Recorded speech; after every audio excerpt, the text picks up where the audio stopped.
అది యాక్చువల్లీ మెయిన్స్కి కాదు, ఇంటర్వ్యూకి మనం కరెంట్ అఫైర్స్ చదువుకోవాలి.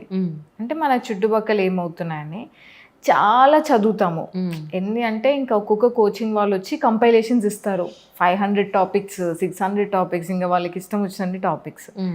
అవన్నీ చదువుతాం కానీ రీటైన్ అవ్వవు కదా, మంచి కమాండ్ రాదు దాని మీద. బట్ నా అండర్స్టాండింగ్లో నాకేమర్థమైందంటే యూపీఎస్సీ ఇట్లా ఏది పడుతుంది అడగదు ఇంటర్వ్యూలో, మన కళ్ళ ముందు జరుగుతున్నవే అడుగుతుంది. సో నేను మోస్ట్ ఇంపార్టెంట్ టాపిక్స్ తీసుకొని వాటిని మళ్ళీ చదివి మంచి కమాండ్ తెచ్చుకుంటే వాళ్ళు ఏం క్వశ్చన్ అడిగినా నేను ధైర్యంతో చెప్పగలను అని, ఎంత కాన్ఫిడెంట్గా మనం చెప్తే వాళ్ళకి అంత మంచిగా డెలివర్ అవుతుంది. కరెక్ట్. సో దానికోసం నేను న్యూస్ పేపర్ చదివేదాన్ని. న్యూస్ పేపర్లో ఏవైనా రిపీటెడ్గా నేను ఏదైనా లైక్ యూక్రెయిన్ కాన్ఫ్లిక్ట్, దాన్ని బాగా డెప్త్లో చదివాను, యూట్యూబ్ వీడియోస్ హెల్ప్ తీసుకున్నాను, ఫ్రెండ్స్తో డిస్కస్ చేశాను, ఇంకేదైనా ఇంటర్నెట్లో సోర్స్ చూశాను. అండ్ దాన్ని వన్స్ నేను ప్రిపేర్ అయ్యానంటే దాన్ని మళ్ళీ రివైజ్ చేసేదాన్ని. సో ఇట్లా నేను ఇంటర్వ్యూకి జస్ట్ 50 టాపిక్స్ సెలెక్ట్ చేసుకున్నాను. నాకు ఇందులోంచే వచ్చే ఛాన్సెస్ ఉన్నాయని అనిపించింది. అండ్ ఫైనలీ నా ఇంటర్వ్యూలో నన్ను అడిగిన every single current affairs question నా ఈ 50 టాపిక్స్లోంచే వచ్చింది. That's great.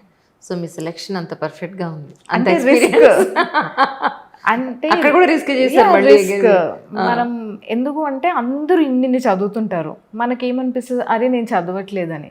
కొంచెం అందులోంచి బయటకు వచ్చి నాకు తెలుసు ఏం చదవాలని కొంచెం మనని మనం నమ్మితే ఇంకా సెలెక్ట్ చేసుకొని చదవచ్చు. అలాగే నిజానికి యూపీఎస్సీకి 10 నుంచి 12 గంటలు చదవాల్సిన అవసరం ఉందంటారా? లేదు, నిజానికి 8 hours చాలని ఐ ఫీల్. దాని తర్వాత ప్రొడక్టివిటీ ఉండదు. మనం కూర్చొని చదువుతాం కానీ ఆ 8 hours తర్వాత చదివే దాంట్లోంచి ఎంత ఎక్స్ట్రాక్ట్ అవుతుంది అనేది చెప్పలేం. మేబీ ఎగ్జామ్కి ముందు మనకు తెలియకుండానే మనం ఇంకా ఎక్కువ చదువుతాం. 12 hours అంటే ఇప్పుడు ఎగ్జామ్ 15 days ఉంది అంటే మనకు కూడా చాలా రివైజ్ చేసేది ఉంటుంది, సో అప్పుడు పెరుగుతుంది. But through out the year ఒక బ్యాలెన్స్డ్ టైం టేబుల్ వేసుకొని UPSC preparation and other things రెండింటిని బ్యాలెన్స్ చేసుకుంటూ చదివితే బెటర్. ఇందాక నేను అడిగిన వాటిలో చిన్న పాయింట్ మిస్ అయ్యారు, డైలీ రొటీన్ మీరు జనరల్గా ఒక్కసారి మాకు చెప్తారేమో అని. సో మార్నింగ్ చదవడం స్టార్ట్ చేస్తుండే 7 o'clockకి అలా టేబుల్ మీదకి వచ్చేస్తుండే. అండ్ మధ్యాహ్నం వరకు చదువుతుండే. అండ్ ఈ స్టడీ ఏవైతే ఉన్నాయో నేను 1 hour ఇంటర్వెల్స్లో చదువుతుండే. 1 hour చదివి 10 minutes బ్రేక్, 1 hour చదివి 10 minutes బ్రేక్. ఇది అయిపోయాక మధ్యాహ్నం లంచ్ చేసి కొంచెం రిలాక్స్ అయ్యి మళ్ళీ 2 o'clock అట్లా స్టార్ట్ చేస్తుండే. మేబీ 2 నుంచి 5:30 వరకు. కొంచెం మధ్యాహ్నం అయ్యేసరికి మళ్ళీ ప్రొడక్టివిటీ తగ్గుతుంది, మళ్ళీ బ్రేక్స్ తీసుకుంటూ చదువుతుంది. మోస్ట్లీ 5:30-6 కల్లా మూసేస్తాను. ఇంకా దాని తర్వాత బ్యాడ్మింటన్ ఆడడానికి వెళ్తాను, లేదా నా పెట్తో రన్నింగ్కి వెళ్తాను. ఈవినింగ్ కుక్ చేస్తుండే ఇంట్లో. సో ఇలా ఒక sense of balance I found. కానీ కంటిన్యూస్గా day by day consistent maintain చేయగలిగారు మీరు? ఐ థింక్ ఈ ఎగ్జామ్కి అదే కీ. కన్సిస్టెంట్గా మీరు 6 hours చదివినా ఓకే, బట్ ఎవ్రీడే అందులోంచి బయటకు రావద్దు. మేబీ అట్లా న్యూరల్ కనెక్షన్స్ ఏమైనా ఫామ్ అవుతాయేమో. సో ఆ కన్సిస్టెన్సీ అనేది I feel is very important. So మనం ఎప్పుడు కన్సిస్టెంట్గా ఉంటాం, కొంచెం బ్యాలెన్స్డ్ టైం టేబుల్ ఉన్నప్పుడే కదా. 14 hours ఈరోజు చదివితే రేపు ఎలా చదువుతాం మళ్ళీ. నిజం. సో మీకు 6 hours అయితే 6 hours చదవండి, 8 hours అయితే 8 చదవండి, 4 అయితే 4 చదవండి, బట్ ఎవ్రీడే చదవండి. సో ఇప్పుడు నెక్స్ట్ మెయిన్స్కి ప్రిపేర్ అయ్యే వాళ్ళకి కొన్ని టిప్స్ అనండి, మీ నుంచి కొన్ని పాయింట్స్ ఏమైనా చెప్తారేమో. ఫస్ట్ థింగ్, మెయిన్స్ని మీరు ఎంతసేపటికి ఇది ఒక ఎగ్జామ్, నాకు మార్క్స్ ఎట్లా రావాలి. సో ఎవ్రీ అడిషనల్ మార్క్ కోసం మీరు ఆలోచించండి, నేను ఎలా రాస్తే మార్క్స్ ఎక్కువ పడతాయి, టాపర్స్ ఎలా రాశారు, టాపర్స్ ఏ డయాగ్రామ్స్ పెడుతున్నారు ఆన్సర్స్లో.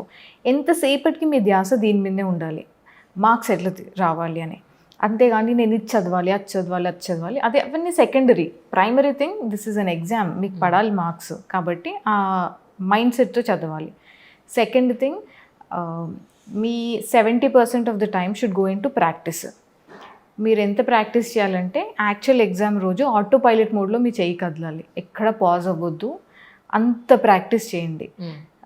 సో సెకండ్ థింగ్ అంతే. థర్డ్ థింగ్, చాలా స్ట్రెస్ఫుల్గా ఉంటుంది, డౌట్ లేదు, చాలా అండర్ కాన్ఫిడెంట్గా ఫీల్ అవ్వచ్చు మీరు. అండ్ ఇది అవుతుందా అన్న డౌట్స్ వస్తాయి, అవి అందరికీ వచ్చాయి, it's a shared feeling. Correct. So కొంచెం ఏమైనా ఆడటం కానీ ఏమైనా స్పోర్ట్స్ లేదా మీకు నచ్చింది చేయడం, అప్పుడప్పుడు సినిమా చూడడం, ఏమైనా చేసి స్ట్రెస్ని మేనేజ్ చేసుకోండి. సో దట్ ఒక సెన్స్ ఆఫ్ బ్యాలెన్స్తో మీరు ఎగ్జామ్ హాల్కి వెళ్ళొచ్చు. ఇప్పుడు మీ ఇంట్లో ఒకవైపు మీ బ్రదరు ఉన్నారు, నాన్నగారు ఉన్నారు పోలీస్ డిపార్ట్మెంట్లో, ఇప్పుడు your IAS officer right now. అమ్మ ఫీలింగ్స్ ఏంటి ఇప్పుడు right now actually? She is very happy. My mother actually me fan. అయ్యో మా mother. Thank you so much. మీరు ఎప్పుడు యూపీఎస్సీ వాళ్ళ ఇంటర్వ్యూస్ చేస్తుంటారు కదా, నేను మిస్ అయినా సరే నాకు అన్ని ఫార్వర్డ్స్.